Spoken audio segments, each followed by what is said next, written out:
Ladies and gentlemen, welcome back to the channel and welcome to weekend 2 of the Black Ops 6 beta. This is going to be the open beta, therefore anybody on any platform can play the game for free. You just have to download it, which takes for freaking ever, then wait for the game to boot up, which takes even longer, and then eventually once you're in the game, you can play, you can try out the new stuff, and just try the game as a whole.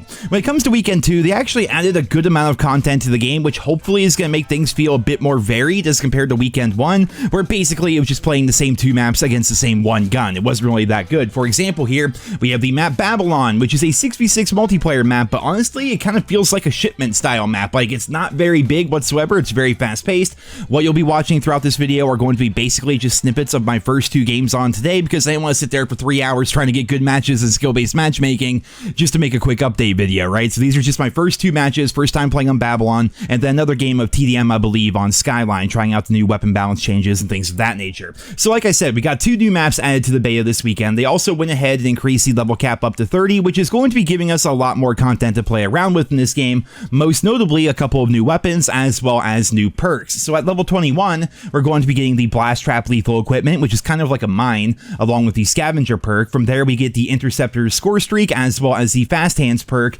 Then we get the sleeper agent field upgrade along with cold-blooded. Sleeper agent is going to be pretty freaking crazy because that's the field upgrade that when you activate it, it makes you look like a friendly player to enemy players. Right now, if they shoot you, apparently that's going to change that and make you look like an enemy again, but it's kind of like Dead Silence used to be as a field upgrade, where if you get a kill while Sleeper Agent is active, that's going to continue the duration of Sleeper Agent, so you constantly look like a friendly player to the enemy team. I'm very interested to see what this field upgrade is going to be like here during weekend 2. I haven't played with it or against it yet, but definitely interested to see what that's going to be all about. Next up at level 24, we get the Combat Axe as well as the Tac Mask perk. At level 25, we have the DM10 Marksman Rifle, which is going to be semi-automatic and apparently very good for medium to long ranges, but there's no real medium to long range maps in this game, pretty much. Like, Treyarch themselves have said that there's really not going to be any large maps in the game, so I'm curious to see how a semi-automatic rifle is going to do in a game like Black Ops 6. Then we get the Gunfighter wildcard, which is going to allow you to have up to 8 attachments, I think, on your weapon, along with the Forward Intel perk.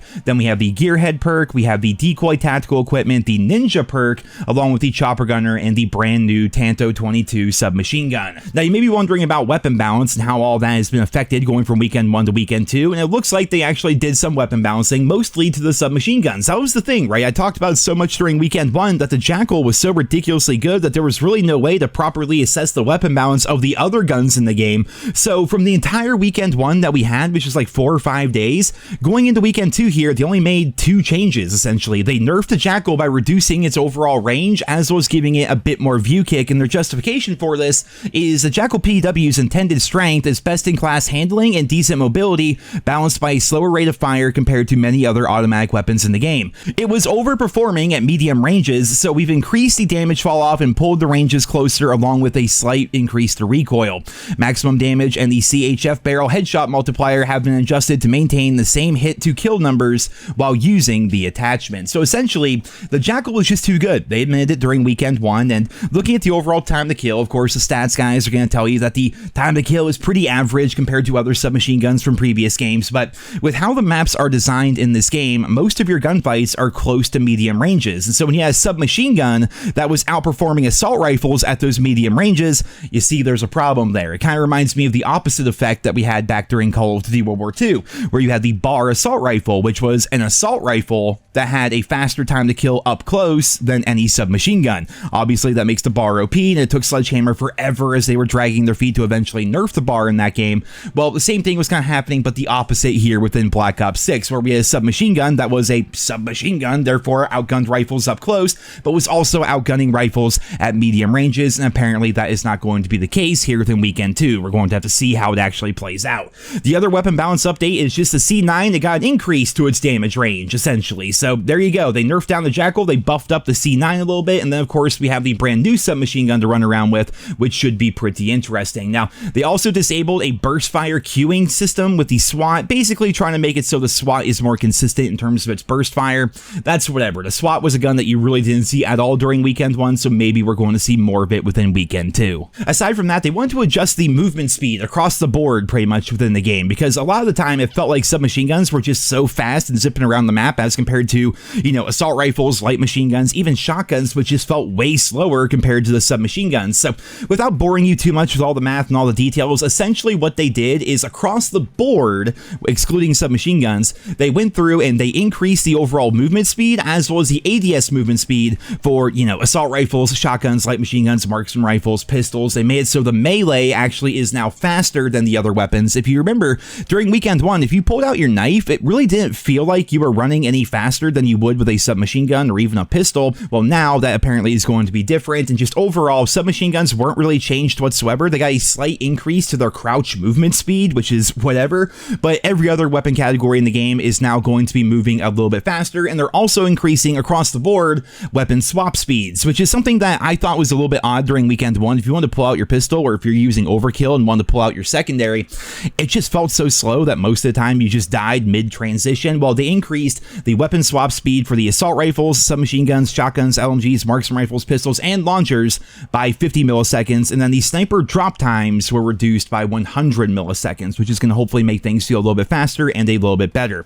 Aside from that, they're still working on spawns. They say that what they consider to be a bad spawn is taking damage within 3 seconds of spawning, which happens all the freaking time. It happened plenty here on Babylon. Babylon's a map that I'm not sure if they tested out the spawns on it, frankly, because I've already seen plenty of crazy clips online of people just spawning and dying or spawn killing on this map, so that'll be interesting to see how that plays out. And then on top of that, we have a couple of other changes here. Score streaks. They improved the handling and general usability of the RCXD, which was very needed because it was ridiculously hard to control. The Watchdog Helo now has more health, and the Hellstorm now has the increased cluster bomb damage radius. When it comes to movement, we now have a slight increase to the time to enter prone or supine during a slide, which is good. They have a slight increase to all mantle speeds, so people are going to be mantling over things a little bit faster. There's a slight decrease to time before movement is allowed after landing from a dive to prone, and then there's a slight increase to the dive to prone landing friction, essentially. So they're just trying to tweak out the movement, try to make it feel a little bit better. Weapon XP is going to be a lot faster here during weekend 2 compared to weekend 1, which is good. And then when it comes to the audio, this was a big problem for me personally. So if you have like a normal setup, especially here on PC, during weekend 1, I had to turn the effects volume tab almost down to nothing because it sounded like somebody was punching me in the ear every time I was being shot at. The hit markers were so ridiculously loud, footsteps were really quiet, and then weapon firing was just really weird. There'd be somebody in the other room like 5 feet away from me shooting their gun, and I had no idea. It was just all over the place. I could never get audio to feel good within Black Ops 6, and going into weekend 2 here, according to the patch notes, they have increased player weapon firing audio volume. There's additional footstep audio adjustments. They reduced audio levels for impact sounds when taking damage, thank freaking goodness. They resolved an issue where shotguns could play more than the intended number of hit impact sounds. I don't remember that happening to me.